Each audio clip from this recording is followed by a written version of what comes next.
Hello and welcome in to the M&M Discipleship Podcast, where we discuss what it means to be a disciple of Christ. This, our special 50th episode. And for this episode, we are, as always, joined by Michael Round, our co-host, and I am the other co-host, Dakota Moody. So, Michael, how are you doing today on this special day, this special episode? First time back in a long time, by the way. Hope you're doing well. Yeah, I'm doing well. I'm doing great. It's good to take a break. And so Dakota and I both had busy holiday schedules, and so we thought it'd be best to take a month or so or two, whatever it was. But it is good to be back, and it's good to be back for the big 5-0. That's right. That's right. Yeah. But So we've got go ahead. I would say you're doing well though. Yes. Yes, doing well, doing well. It was a very busy, hectic holiday season. I remarked to my wife on Sunday night. I'm like, I'm looking forward to being in the office for the first time on Monday on like a normal week. Because I Yes. have not had that for a very long time. Whether it was, from the beginning before Thanksgiving, when we took a cruise to the time we got back Thanksgiving to the time we were buying a house and then moving things from moving things from our rental to our new house during the week slash painting and everything else, then holidays, then had to take dad back and forth to a couple treatments while my mom was visiting her family over in Germany. Finally, it was just a regular week. Mm. And I'm very thankful for a regular, normal week. Yeah, not to mention the fact that we got snow recently with the holidays Wild. and everything like that. And Hmm. how much did you guys end up getting? Well, we actually, it was slightly disappointing because we got like an inch and a half, and then it just turned into Yep. wintry mix slash mostly rain, which just made everything just a layer of ice. Is really what all that happened. It's an adjustment to me for the South Carolina winters because like North Carolina winters growing up, if we had something like that, I just expected 6 inches flat, like it was just what it's going to be. But here it's like a little bit of snow and then just ice. That's just what you just need to expect. It's just ice. Well, and that's actually what we got, believe it or not. I mean, we got 2.5, maybe 3 inches, but then Yep. it turned into freezing rain, and it Mm, was, or really even regular rain, and it didn't stick around. So it kind of mm, melted some things, and then the next day things were pretty good. So yeah, yeah. it was anticlimactic. They were calling for much more, but we'll take what we could get. You can never listen to the weather terrorist. They're always liars. They're always liars, I tell you right now. But anyway, yeah. There's still people by the way with driveways that are in my neighborhood that still Yeah. have ice on them because Oh they're wow. just they're facing the south side and we've just Yep. never gotten like above like 40, Yep. since then. And so those people still have ice on their driveways. So I don't know if you've experienced that. But we've certainly had that here. We do it on our front porch, our front steps. Like there's still snow there. We don't go out that way. We go out through the garage or the back door. Hmm. So yeah, we still have some of it, but again, we got a little bit more snow than you did. There you go. So, Yeah. but hey, we'll see. Mm, mm. So if Well, you've been now following along, here you go. There you here we go. We're gonna trip over ourselves. We got to go. get back in the saddle, man. It's It's it's been too long. It's been too long. That's the problem. we've been doing a pretty standard format for really from the time we started. And so we decided we want to change it up a little bit and have each podcast kind of be standalone, stand on its own, and have some different kinds of podcasts.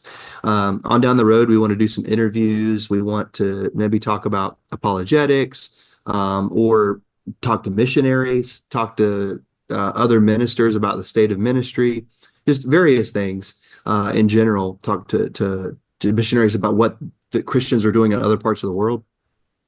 But today we're going to do something that we want to do pretty regularly, and that's talk about something that we have seen recently that we find interesting. So something that we have got something from that we might think would benefit from. So we appreciate you joining us, and we hope that what we talk about is a blessing to you and might pique your interest. So Dakota, what is it that you have seen lately that's interesting, that you would like to talk about today? Yes, as I was thinking about things we were talking about for the podcast, I decided to go onto the Barna Group website, and I go there because they do a lot of great Christian statistics, a lot of kind of discussions based in statistics and things that are going on within faith within the country. And one of the articles that I pulled up that it immediately caught my eye was three things to consider during conversations with non-Christians. Hmm. And these were really it's a conversation about how we should as Christians approach conversations with non-Christians, and some things, some highlights to remember. And they gave some excellent statistics with this, and I think this is just so key to what we as Christians in the modern day America need to be doing to talk to people, because I think sometimes we have an idea of us against the world, and in ways we are kind of against the world. But when we talk to people who are not Christians, especially, frankly, most of us who probably listen to this podcast are probably within the Southeast. Um, looking at how we can talk to people who are not of faith in the Southeast, these conversations are going to be very important, and these things that I think that they brought up trying to remember when having these conversations are going to be key for us to have good conversations that will hopefully lead to life-changing spiritual building discussions and decisions that people are going to make to come back to faith. But I'll go over these right now, and I know Michael's got some supplementary material with this. But the first thing that they said was, remember that spiritual openness often represents common ground. And what they're talking about with that is that most of the people that we're going to talk to who are religiously open, as in they have no direct religious affiliation, 72% of those people were raised Christian. And again, I talk about this as it regards people in the Southeast. I think we know even the people who are not religious are mostly people who were born and raised in a Christian church. They have Yeah. Christian backgrounds. Their parents were Christian. Their grandparents were Christian. They have since moved away from the faith, but they have a connection to Christianity. They were most likely raised in Christianity, or went to Sunday school, or like had the grandma tell them about Jesus or something. They are familiar with faith. They're not so alien to us. Well, and with that, we do we'll talk. I'll talk about it a little bit later, but that could be a positive or a negative. Yeah. Sometimes people have baggage because of how Yes. people have treated them or whatever. But then too, you think about things they were taught as a kid. Maybe they weren't at a very good church. Maybe they were around people that were teaching them, things that were untrue, Yeah. or they got just enough to really get in trouble. Hmm. But I would say, though, like you said, I think most people in our contexts have a favorable view of faith to some degree. And I hear a lot, I'd really like to get back into that. Hmm. Or, that makes me feel like or reminds me of my childhood. The nostalgia there. So I think, like you said, and like Barna's bringing out, that's, it can be a path to spiritual openness. Yeah. And they talked as well about how a lot of times because of this, they're not too anti-Bible. They're not anti-scripture. They actually believe that the Bible has words of wisdom, words of life in that way. It's just as Michael just hinted to, there's some other things that usually have led them away from faith. But we've got probably more common ground with these people, I think, than we can sometimes think that we do as Christians. Another interesting thing with that is that 39% of these non-Christians still in some way say that they have some commitment to Jesus in their life. They still Mm, find Jesus to be an important person in their lives in some way, shape, or form. Even though, by the way, again, these are people who do not call themselves Christians, and yet they grew up in faith. They still believe that the Bible has authority. mm, And more than that, they also believe that Jesus is there and that Jesus is an important person in their life. mm. And so, again, there's a lot of common ground with people who are in these situations. And I think that's something that we have to understand when we are having these conversations. And this is a significant portion of the country. I mean, Yes. we're talking about like, so what are we saying? So these are spiritually open. Yep. I know I've seen in different studies. Okay, yeah, yeah. So it says 77% for before in this article, previous in this article, 77% of U.S. adults believe in God or a higher power. Yeah. So if we're looking at, maybe we reduce that down to 75%. So if three-quarters of American adults in America are believing in some kind of higher power, and then you've got 39% of spiritually open people, so 39% of the 75, you've got a huge swath of Americans that have some commitment to Jesus that, like you said, are not in our pews or not in our churches now. And so that we're going to talk about it in just a minute, but one of our biggest fears in talking to people is receiving a no. Yeah. Even if we do, it's entirely possible we receive a favorable no or a Hmm. not right now, but maybe later. Yes. And that's a very different thing than like an ugly no. That's really what we fear. It's another thing if somebody's like, I respect you asking me that. I appreciate you asking me that, but I can't right now or Yeah. whatever. Yeah. So anyways, that's something to think about. This is a Yeah. large segment of people. Yeah. I think we can paint an image of our mind of people who are outside of faith are people who are antagonistic to faith. And that's just Right. not the case in modern America. It's really not. You're not dealing with those things, especially with, again, where most of our audience is listening from the Southeast. You're just not going to see that much. But the second thing that they said to consider is give and take is required in having these conversations. Now, what does that does not mean is that we, give away the authority of Scripture, the ideas of God, and the true word of the Lord in this way.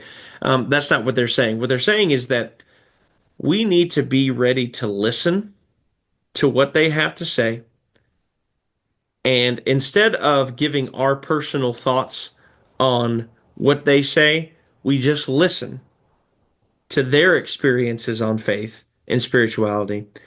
And then the most helpful thing for us to be able to do is to share our own stories of conversion, our own faith backgrounds, rather than giving our opinions on what they should be doing with their faith life or what they did wrong.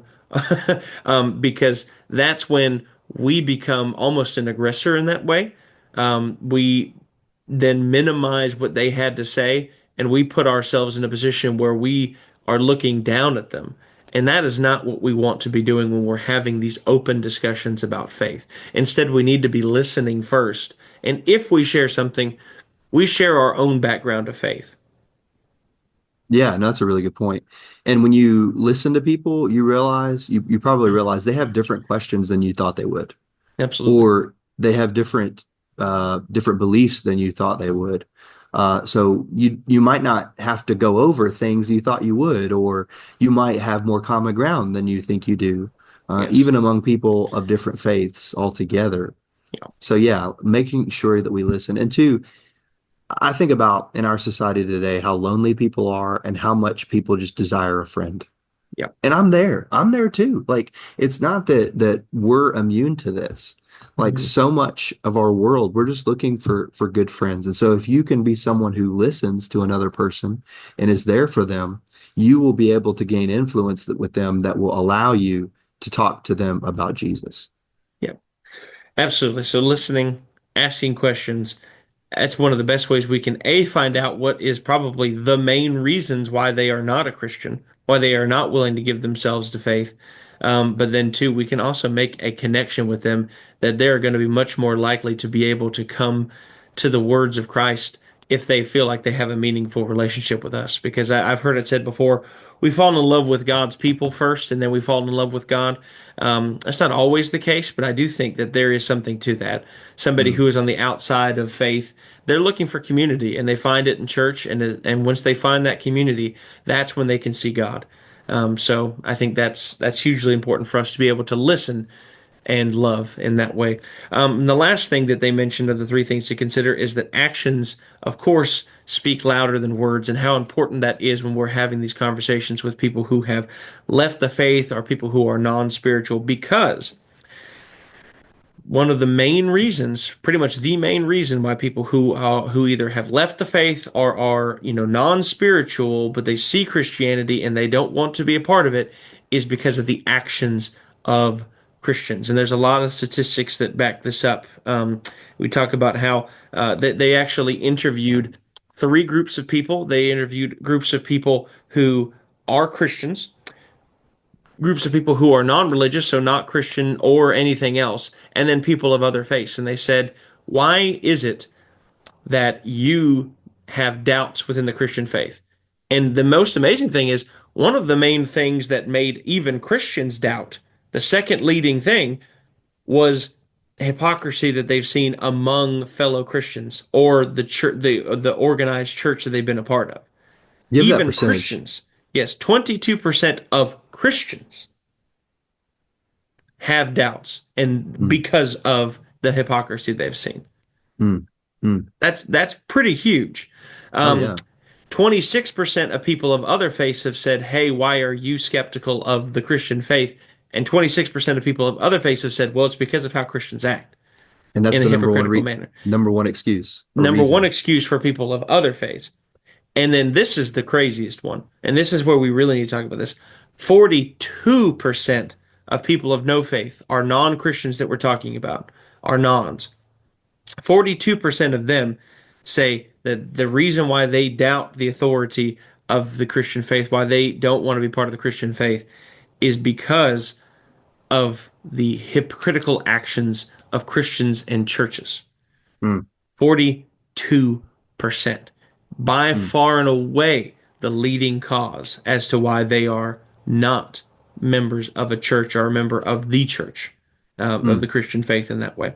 And I think that there is nothing that speaks louder than our actions.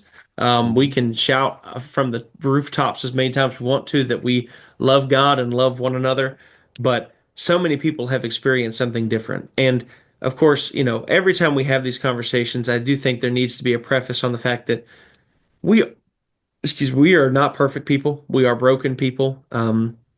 We are in need of a savior. And I think we have to understand that, and we have to make sure that other people understand that as well. Don't look to Christians to be perfect because we're not. That's the reason why we're Christians, because we need Jesus. If we were perfect, we wouldn't need Jesus. But because we're Yeah. not, that's exactly why we need to be Christians. Um, and so we are going to be imperfect. But I would say the majority of these situations they're talking about are not people who just are a little imperfect or fall short sometimes.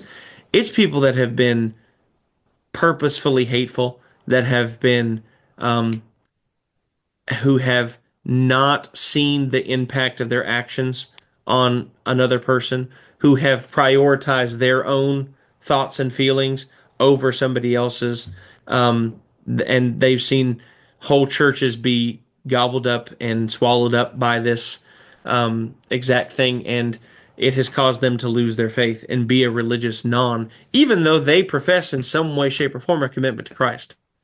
Yeah, yeah. Well, I'd say too, like even people in the world understand the difference between someone who's humble and made a mistake and Yeah. someone who clearly is putting on a facade of religious or of moral perfection, and they obviously don't live that. They can, people see that. I think that's one of the things that people can see nowadays, from the generations, from my generation and down, is how quickly we can spot fakes. Yeah. And that's the problem when it's so obvious that we're fake.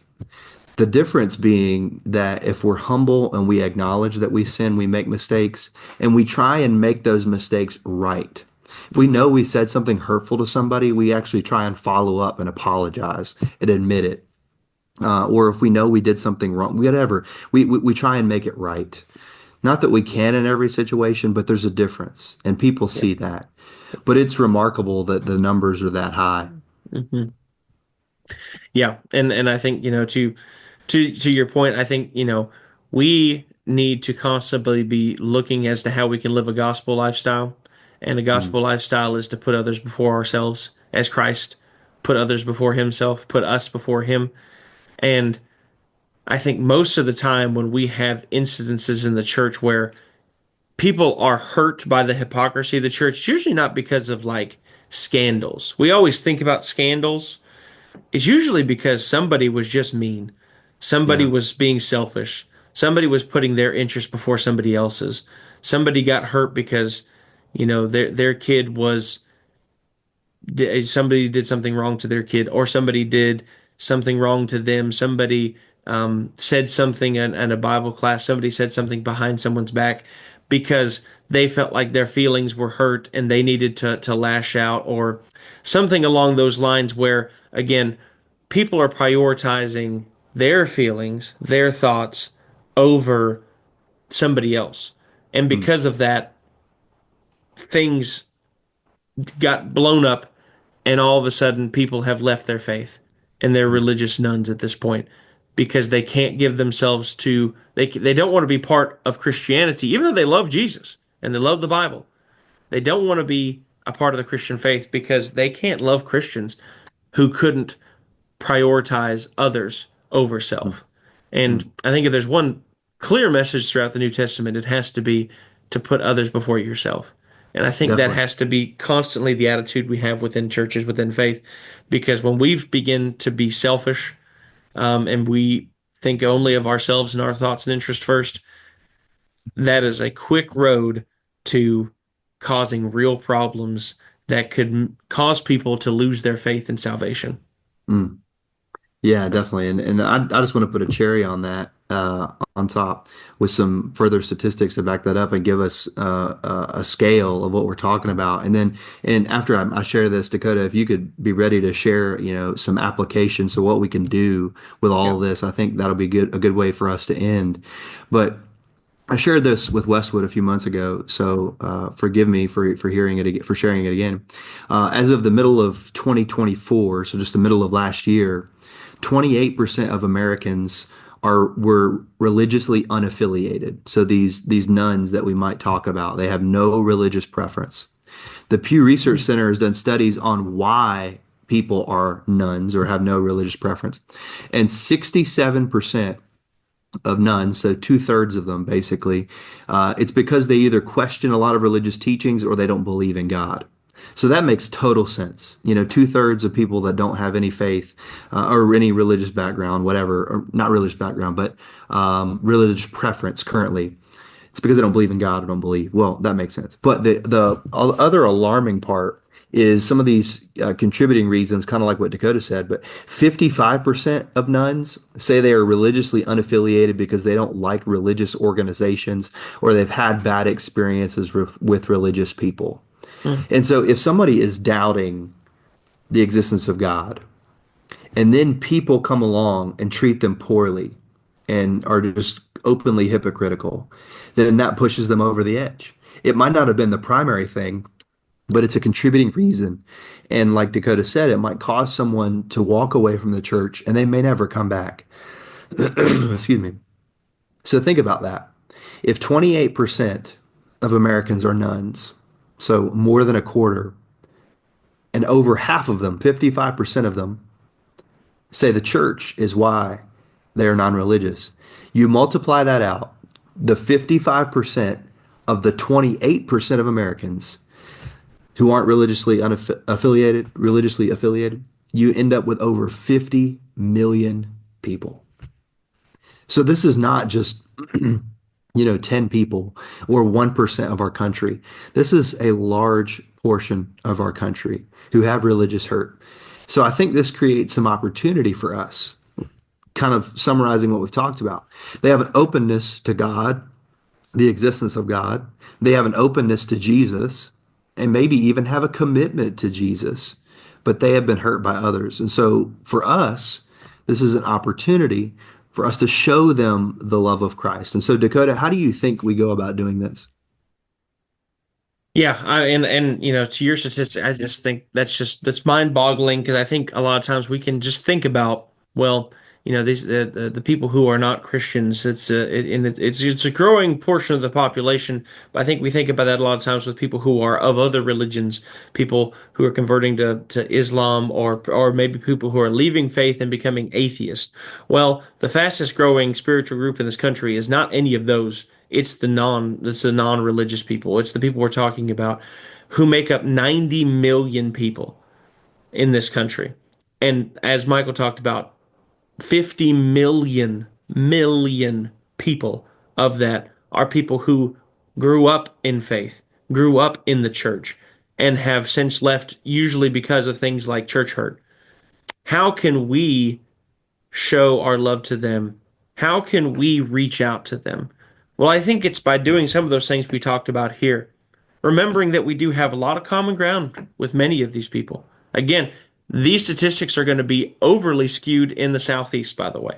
That Yeah. most of the people who are the nons in the Southeast are absolutely people who grew up in faith.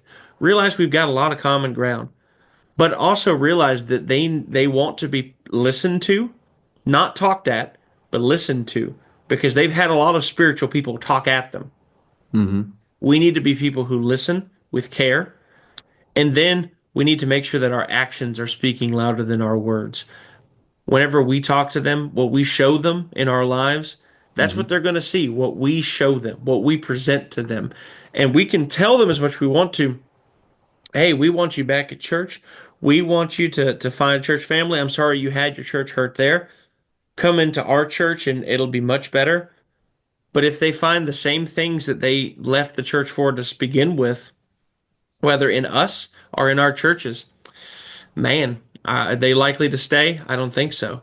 Because guess what? They're going to be more sensitive to that than anybody. They're going to be looking actively for times because they're going to be on the defensive. They don't want to be hurt again. In the same way, they don't want to give themselves to the church again just to be hurt. And Mm. so this is I think this is important for not only us who are trying to reach them in the world, which by the way, all of us should be. This Yeah. is this is this is the most plentiful mission field we got in this country.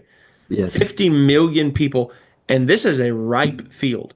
Okay, we Mm. may feel like we don't have as much a good soil in America anymore. That is wrong. We got Yeah. 50 million people who are ripe and ready to come into church. But we have to show them that it's worth it. We have to show them that they are going to find something different than they had before. And what they're going to find is Christ lived out through us. And that, again, applies to the person who is inviting them to church, but it also applies to all of us who are within the church. Because Mm. somebody else in our congregation could be doing a good job of bringing people who are nons to church, and we can ruin their efforts by putting ourselves first, by being Yeah. selfish, by being hurt by things and not handling it the way Christ tells us to handle it. Not Mm. going to the person directly, talking to them. Then, if there's still an issue, going to a couple people in the leadership, and then taking it to the next level. We can't be doing the talking behind people's back. We can't be doing the gossiping. We can't be doing all the things that usually led most of those people away from faith in the first place. That can't be us. Mm. And with that too, whatever church you're a part of, you are part of the reason that they are welcoming or not. Mm, And I think considering where people are at, relationship wise or the lack thereof, and this overlap of church hurt, our churches should be radically welcoming. absolutely. We should be the most welcoming and hospitable people on earth. And that's an area where, practically speaking, I encourage you to go there early to your church and look for new people. Don't just talk to the same people you always talk to. Go see somebody that you might not recognize or know. And they might even be somebody that normally goes to your church, but go talk to them. Go strike up a conversation with them. But then also too, like Dakota said, when you're at your workplaces, um, walk the talk. Do your Yeah, best to do that. true. And I would encourage you to drop little things about, it's a good day God has given us, Yeah. or, you know, I had a great weekend. I'm blessed. Or, you think about meal times in your workplaces. If, you could ask your coworkers, hey, would you mind if I led a prayer for us? I know you might not normally do that, but would you mind if I led a prayer? Or just, asking people, is there something you can pray for them about? And Hmm. that's most people will welcome prayers, and Yes. so those kind of things allow people to see that you are a person of faith. And then when those questions arise, or maybe a time of testing for them comes, you'll be the person they talk to. That's right. And, the last thing I'll say is I would encourage you to show a genuine interest in other people. Hmm. Be willing to talk with them through that church hurt. and be a shoulder to cry on, or just a listening ear to try and help other people. Because I think, like has been said, we have a lot of opportunity. Absolutely. There's no doubt about that. So, Michael, I want to ask you this question as we're beginning to end this podcast. Do you know why Boaz was not a nice man before he got married? He was ruthless. He got it. He got it. He got it. There we go. So, spiritual dad jokes. I guess that's where we're going now. Just a little lighthearted ending. Yes. Indeed. No, I like it. But there's so many good stories. Thinking it's interesting you say that though, truthfully, because wasn't Ruth somebody that was outside of the children of Israel, being a Moabite, but she was spiritually open? That's right. And Naomi's genuineness and Boaz's genuineness, their kindness. Yeah. I mean, what a beautiful example of somebody being won by the kindness and love that God put in other people. Yeah. It ends up being part of the bloodline of the Messiah, of the Christ. Yes. Amazing. Michael, anything else before we close out today? I don't think so. We really appreciate everybody joining us today. We hope you like this new format. Again, it will vary from time to time, but we really appreciate you joining us on the M&M Discipleship Podcast. Until next time, let's strive to grow as disciples of Christ. Bye for now.